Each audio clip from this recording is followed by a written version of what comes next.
Now, already we have covered American Revolution.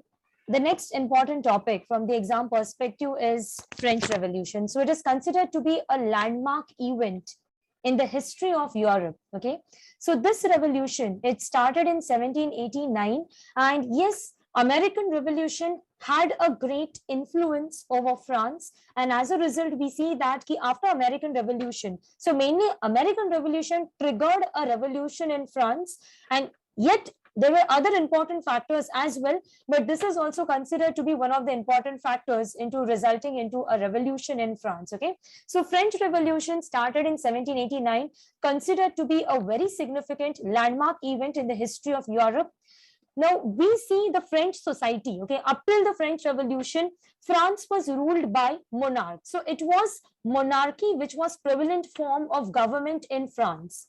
But we see that with the advent of French Revolution, or with the French Revolution, we see that monarchy came to an end in France. Okay, so this is one of the most significant aspect of this revolution.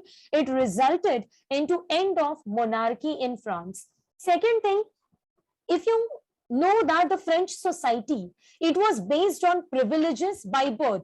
Like the similar way in India, we had a caste system where if you are born into a particular caste, if you are born in Brahmin category or Kshatriya, so you enjoy privileges by the virtue of your birth. The same thing prevailed in France as well. So we see that this particular revolution, it ended this system of society which was based on privileges, and it gave a way to a new form of government in France. And France became, from a monarchy, it became a republic. Okay.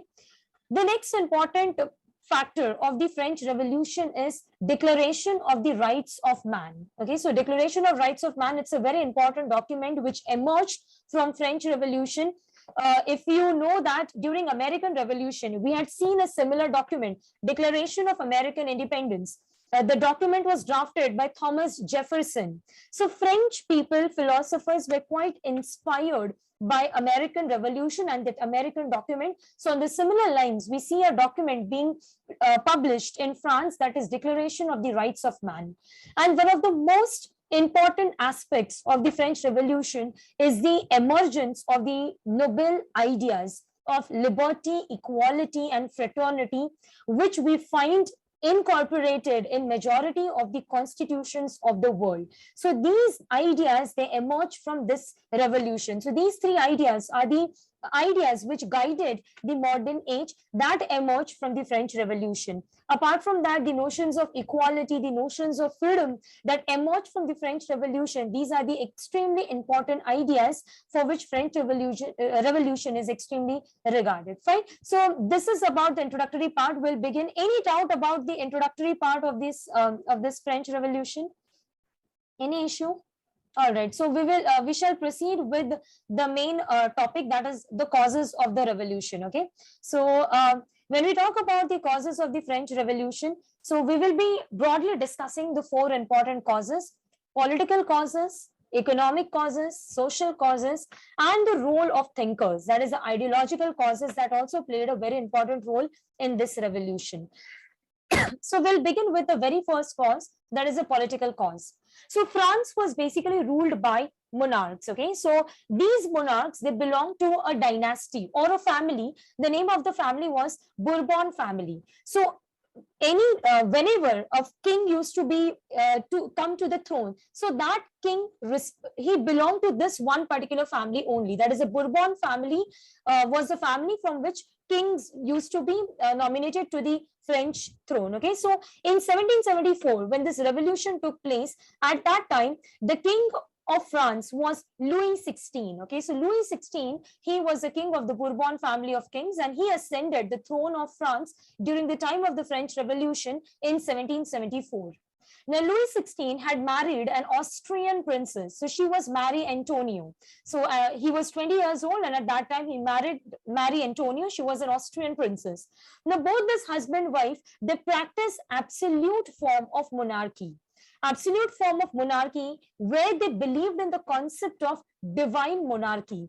By divine monarchy, we mean that a monarch is a representative of a god on earth. And as a result, people were compelled to listen to monarch just because they practice divine monarchy and they consider that the monarch is a form of a god on the earth. So as a result, they started practicing absolute monarchy, where the center of power was in the hand, where power was concentrated in the hands of king. And also Marie Antoinette, she also played a very important role, that is, she interfered in all the official things. Okay, so both this husband wife, they started practicing this absolute monarchy, and also they were quite extravagant. By extravagant, I mean that unnecessarily they spent a lot of money on unnecessary things. So wherever it was not required, there also they started spending the money, and that had a great impact on the French treasury. Apart from that, these two entities, they were not pro-reformists, or they were not pro-changers. That is, they didn't want to bring any change in the French society. They didn't want to introduce any reforms in the society. So basically, they preferred the stagnant society. They were not in favor of any drastic change or a good change in favor of the welfare of the people. So as a result, they were regarded as inefficient and incapable entities. And more than king, French people hated Marie Antoinette, because Marie Antoinette unnecessarily interfered into royal appointments, into official appointments. And both this husband-wife practiced or they favored nepotism. So what do you mean by nepotism? Any idea what is the meaning of word nepotism? Yes, anyone? What do you mean by nepotism? Okay. So someone is saying, someone is answering. Okay. So by generation-wise rule. Sorry? Generation-wise rulers. Okay, generation-wise rulers. Okay, fine. Mainly nepotism, it means that you are favoring your friends and family members and you are appointing them at all the topmost posts. Okay, so all the topmost posts, they appointed their friends and family members, so that the power is circulated or the power is shared between those people only, those were favored by the king and queen. Okay, so आप आपके family members को ही post देते जा रहे हो, so that is mainly called as nepotism. So king favored nepotism, French Revolution. Apart from that, since they favored nepotism, the entire administrative machinery was quite corrupt, and nobles and officials who were in charge of collecting taxes, they started torturing the common people. Many common people, those who were not able to pay the taxes, they were arrested unnecessarily without trial. They were put into jail, and the famous France jail was known as prison of Bastille. So all those people, those who didn't pay taxes, those who were unnecessarily arrested and confined into jail, they were put into a prison of Bastille, and soon this prison of Bastille became a symbol of state oppression. Okay, so this is a very famous prison of Bastille, which was recognized as a symbol of oppression by the monarchy. So this is the very first cause, that is a political cause. Okay, let's proceed to the next cause, that is economic causes. So under economic causes, we are going to study a few important points, like for example, the first one, empty treasury of France. Second one, how did American Revolution contributed to the deepening of economic crisis in France? And third one, the extravagant expenditure spent by monarchy on the maintenance of Versailles Palace. So these are the three important reasons for the economic crisis in France. So let us discuss them one by one. Now, France was mainly involved in many wars throughout the world. It was involved in many wars. Like, for example, especially France was a rival of England. So as a result, it was continuously in war with England. Like France was involved in 7 Years' War. Then France was involved in American Revolution. So long years of involvement of France in all these wars, it drained the financial resources of France. So that was the first reason for emptying of the French treasury.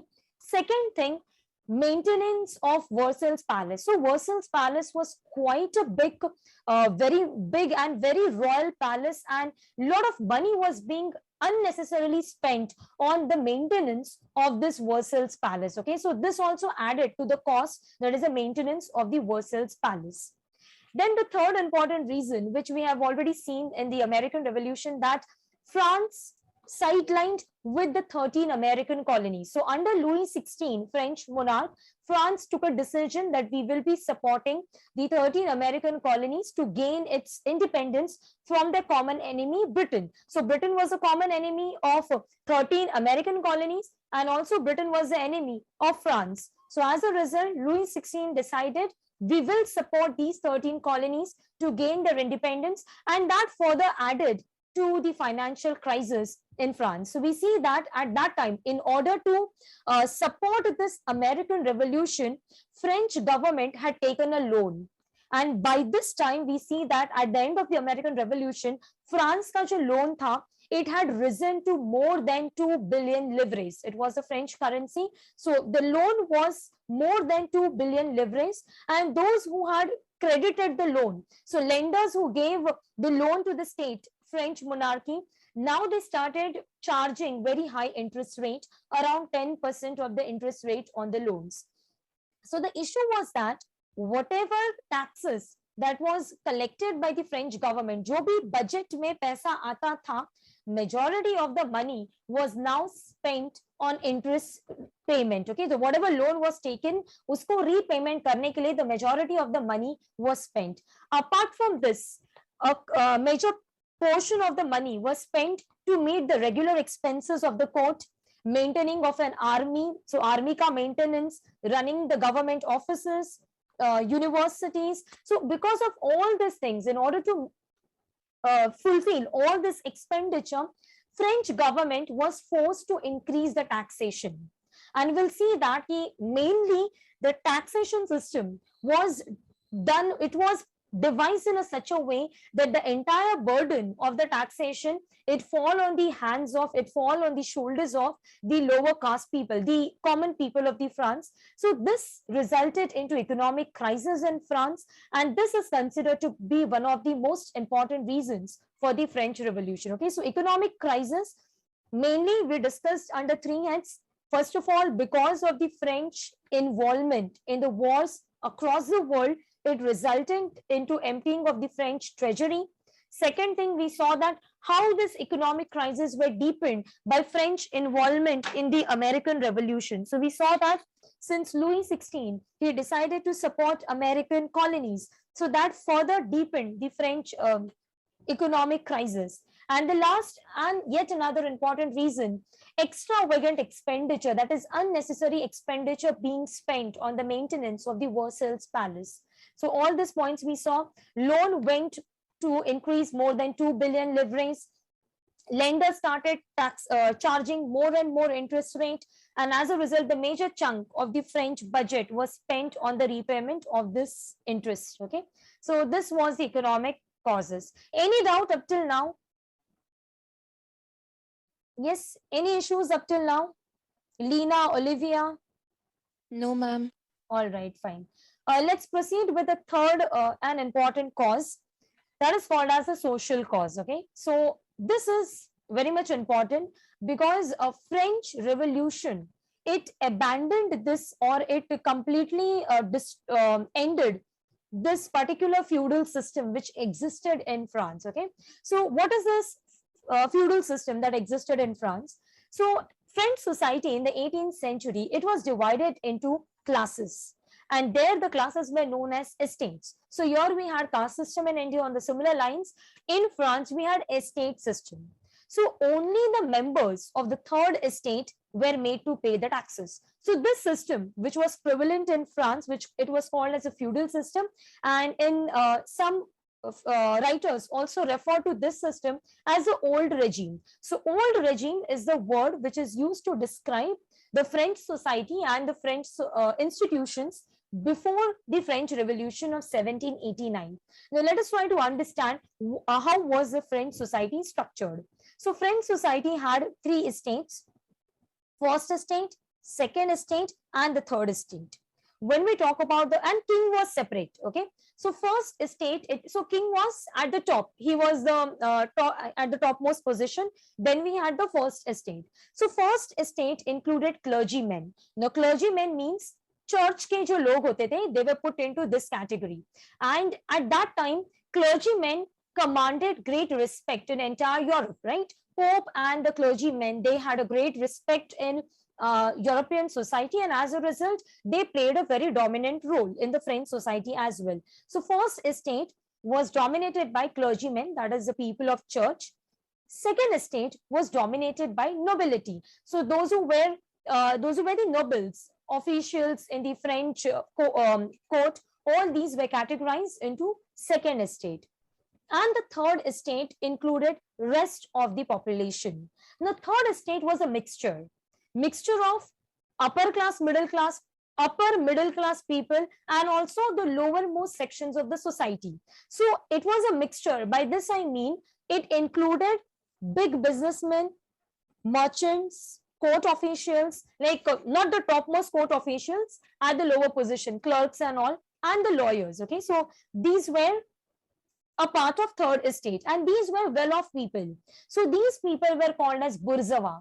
So who are bourgeois? Bourgeois are the people within the third estate, but they are at a better position than the other members of the third estate. So the upper middle class people of the third estate, businessmen, merchant, court officials, and lawyers, they were regarded as bourgeois, better people. Then we had peasants and artisans, little bit well off than the lower class people. And at the end, we had the lowest rungs of the society, small peasants, landless laborers, and servants. So all these three comprised of the third estate. Okay, so when we talk about the first and the second estate and the third estate, let us try to understand in detail what were the things they enjoyed. Okay, so when I talk about first estate and second estate, they are called as privileged classes.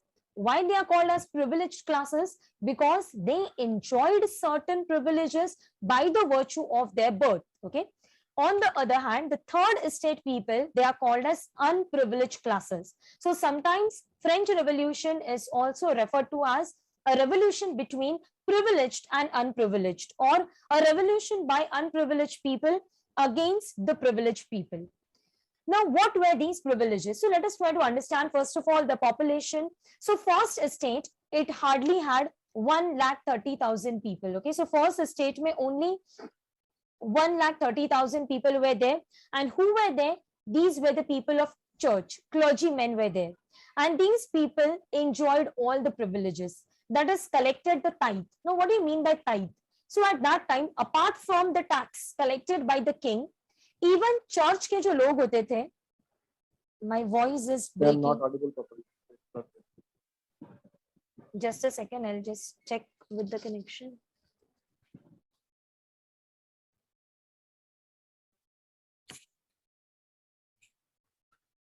Hello, am I audible now?